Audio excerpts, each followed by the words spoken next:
Episode 48 na po tayo ng Royal Blood, araw ng Miyerkules, August 23, 2023. Ito na nga yung pagpapatuloy mga kapuso, no? Naantala yung paghiram nga ng cellphone nito ni Margaret kay Andrew dahil nga biglang dumating itong si Cleope. Nagkakatok siya, so saved by the bell. Nakaligtas tong loko-lokong Andrew sa Beatrice sa kanilang pangangaliwa, no? Panloloko kay Margaret. Para nga ibalita nga ni Cleope na nahanap na nga sa wakas itong si Archie at si Napoy mismo ang nakakita. Kaya laking pasasalamat na rin ni Margaret, no? Inutusan siya ni Andrew na si Margaret yung magbukas ng pintuan dahil nga magsusuot nga ng t-shirt itong si Andrew dahil nakahubad siya. So nung pumasok itong si Cleope, kasi nakita niyo yung ipit, akala niya naiwan ni Margaret. Si Margaret kasi lumabas na. Pinuntahan na nga itong si Archie. Kukunin niya sana, pinigilan siya ni Andrew. Ngayon, nung pagkuha niya ng ipit, may nakita siyang kamay na mayroong suot ng pulseras. Kaya nagulat siya, sabi niya, ba't may kamay? Kanino yun? Sino yun? So inaawat siya ni Andrew hanggang sa pilit na siyang ipinalabas ng bahay. Sabi ni Andrew, namamalikmata lang po kayo, manang Cleope, wala po kayong nakita. Samantala, ito na nga si Napoy, no? Nagkasagutan na naman sila ni Christoph. Sabi naman ni Napoy, wala akong ginagawa. Sabi naman ni Christoph, pakialamero ka eh. Biglang umawat na itong si Tasha, kinalaban na si Christoph, no? Sabi niya, wala naman siyang ginagawa si Napoy ah. So sabi naman ni Christoph, isa ka pa. So natahimik na si Christoph, no? At naibaling na naman yung galit niya kay Loray. Sabi niya, ano pang ginagawa mo dito? Mag-impake ka na at umalis ka na. Ngunit tinigilan talaga siya ni Diana, no? Nagpupumilit si Diana na umuwi na sila ng bahay. Sabi niya, tara na, bilisan mo. Huwag na tayong gumawa pa ng gulo dito. Christoph, tara na. Pinilan na si Christoph, no? Na umuwi nga sa bahay para nga matigil na yung gulo. Kasi napaka-war freak ni Christoph. Ngayon, niyayakap ni Napo yung anak niya, si Lizzie. Dahil si Lizzie nga umiiyak at natatakot sa nangyari, no? Dahil merong ang gulo. At napatitig na lang itong si Tasha kay Napoy. Samantala, pabalik na nga ng bahay itong sina Andrew sa si Margaret. Biglang naalala ni Margaret yung cellphone niya na lobat na iwan doon sa bahay. Kukunin na sana ni Andrew. Nagpupumilit si Manang Cleope na siya na lang kukuha. Sabi naman ni Margaret, sige na Andrew, si Manang Cleope na ang bahala. So meron binabalak tong si Manang Cleope dahil nakakatunog talaga siya, no? Na meron talagang tao dun sa loob ng bahay. Samantalang si Beatrice, imbis na umalis na nga ng bahay, nag-CR pa at saka nagsusumbong pa, di ba? So tumawag na sa kanya si Napoy para nga ibalita, no? Na nahanap na nga si Archie at siya mismo nakakita. Ngayon pagbukas ni Beatrice ng pintuan, nagkasalubong sila ni Cleope. Sabi ni Cleope, ikaw nga, hindi nga talaga ako nagkakamali sa nakita ko. Tandang-tanda ko, suot-suot mo yung pulseras na yan. Yan yung kamay na nakita ko sa ilalim ng kama. Samantalang itong si Otep, no, sinamahan siya ni Emil para puntahan yung opisina ni Sargento. Kasi meron siyang hinahalungkat na mga ebidensya tungkol nga sa investigasyon. Kinukuha niya ng mga litrato. Ngayon, paparating na nga si Sargento para mabali ang atensyon. In-entertain siya ni Emil, di ba? Habang kinakausap ni Emil si Sargento, kumukuha ng mga ebidensya itong si Otep. Kasi nga, nararamdaman talaga ni Otep na isa talaga sa mga kapatid ni Napoy ang kriminal. Kung kriminal nga mga kapatid ni Napoy, yung isa sa mga kapatid ni Napoy, kailangan niyang protektahan ang kanyang matalik na kaibigan. So yun nga, nakakuha na ng mga impormasyon nitong si Otep. Samantala nagkasagutan nitong si Cleope sa si Beatrice. Sabi ni Cleope, bakit mo to ginagawa kay Margaret? Gusto mo bang siraan siya? Gusto mo masira ang pamilya niya?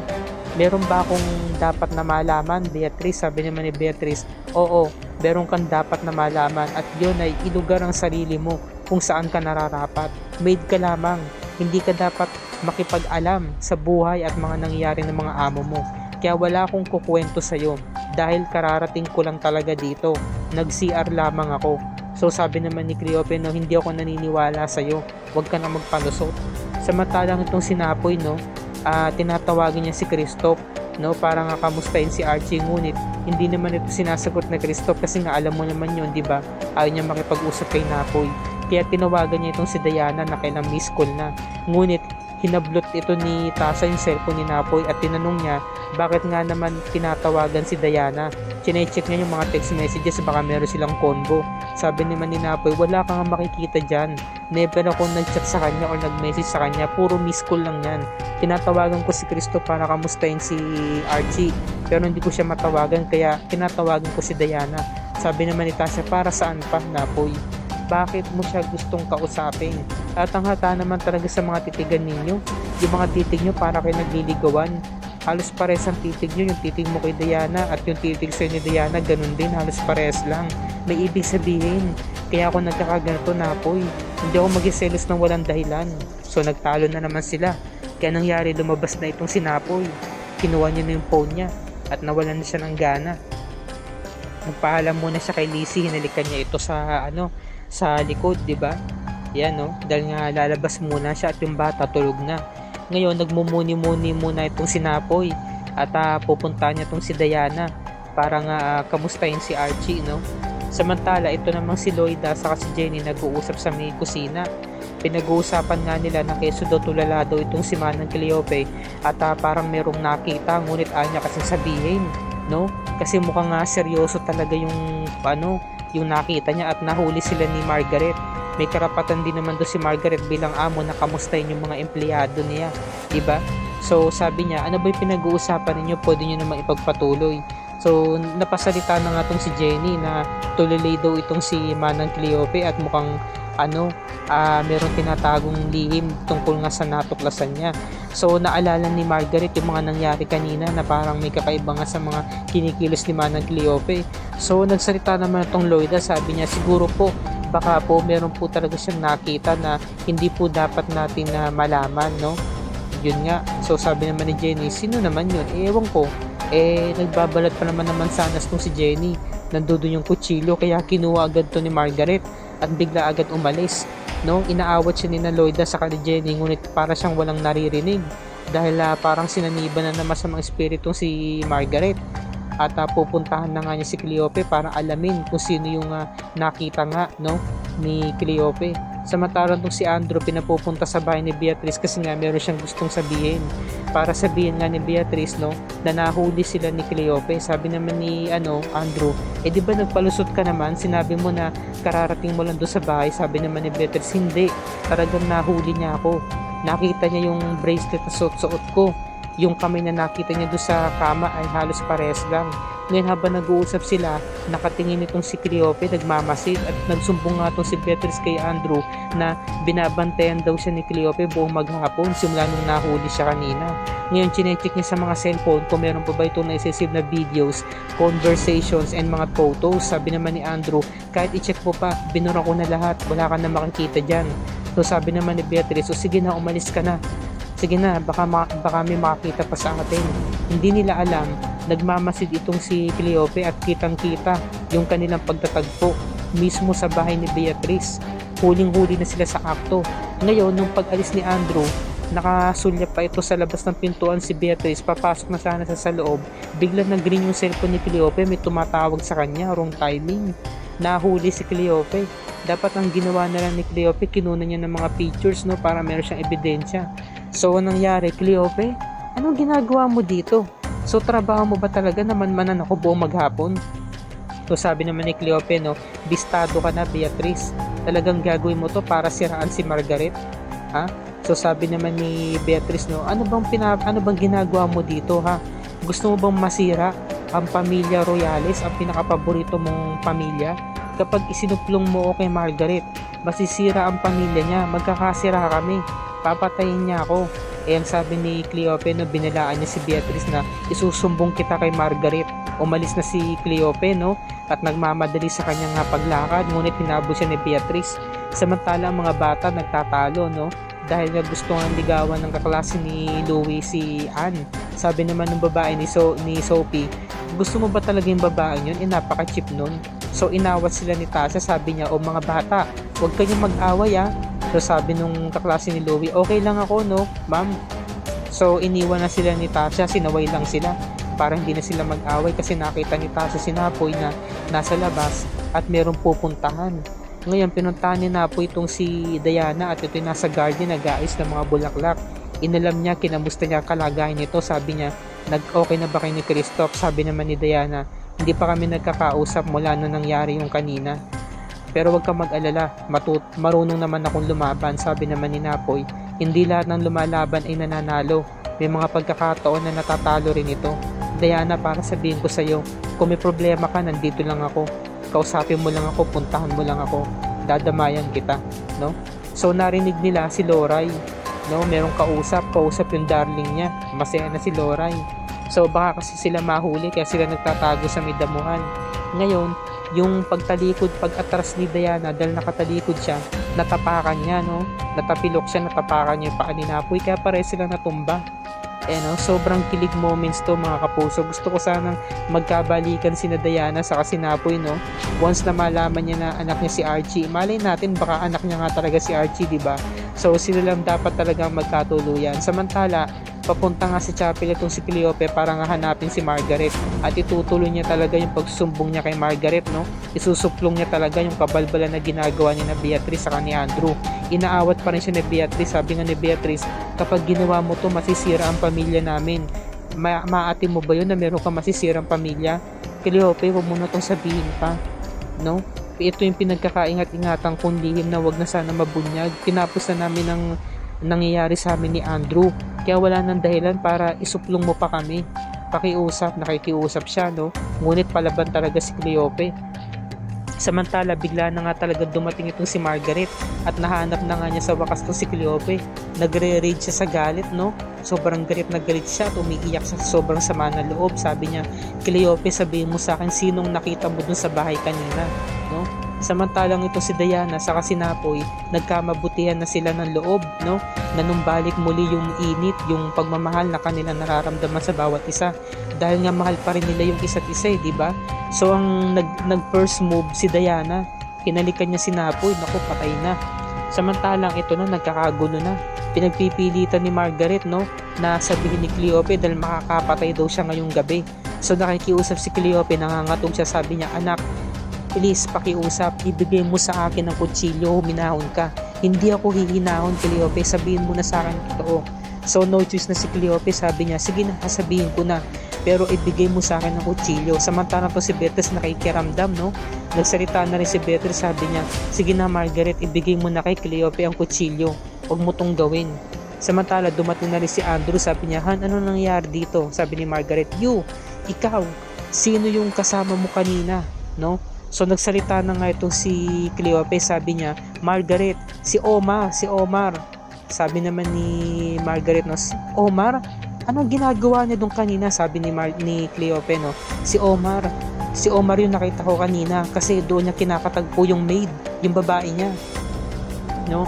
So nabitawan ni Margaret yung kutsilyo at humihingi siya ng tawad, no, kay Andrew dahil pinagsisihan niya ito ng talagang pinagsuspetsahan niya ito nang wala namang basihan. Humingi siya ng tawad at nangangatog siya, no, kasi Christian siya, di ba? Baka nga naman talaga makapatay siya. So dumating na rin si Louie at kinomport nila si Margaret at inuwi na nga nila ito sa bahay. Ngayon ang sabi ni Cleope, ginagawa ko to dahil ayoko maging kriminal at ayoko maging mamamatay tao si Margaret, no? So sa pagkakataong to, utang na loob ni Andrew sa ni Beatrice, no, yung pagkakaligtas nila kay Manang Cleope. Lumayo na si Manang Cleope, kinuha niya yung kutsilyo at umuwi na nga siya. Samantala, pinagpatuloy pa rin ni Diana yung pakikipaghalikan niya kay Napoy, no, dahil nga mahal na mahal pa rin niya talaga to. Naalala nila yung mga alaala na nagkakilala sila, yan, no, nung niloloko siya ng mga masamang loob, di ba? Niligtas siya ni Napoy, tapos nag road trip sila, yan, no, pinasyal siya, tapos kasama siya sa paglalagay ng tattoo. Ayan, no, nung nagpatattoo si Diana, di ba? Lahat ng trip niya sa buhay kasama si Napoy. Naalala niya na masaya talaga sa piling ni Napoy kumpara kay Christoph na para siyang ibon na nakakulong sa hawla, walang kalayaan, di ba? So, mahal na mahal pa rin talaga nila ang bawat isa, no? Nadala sila ng emosyon hanggang sa naalala nila yung huling araw ng tagpuan nila na magtatagpo sana sila, yung pala ito na yung huling araw na pagkikita nila.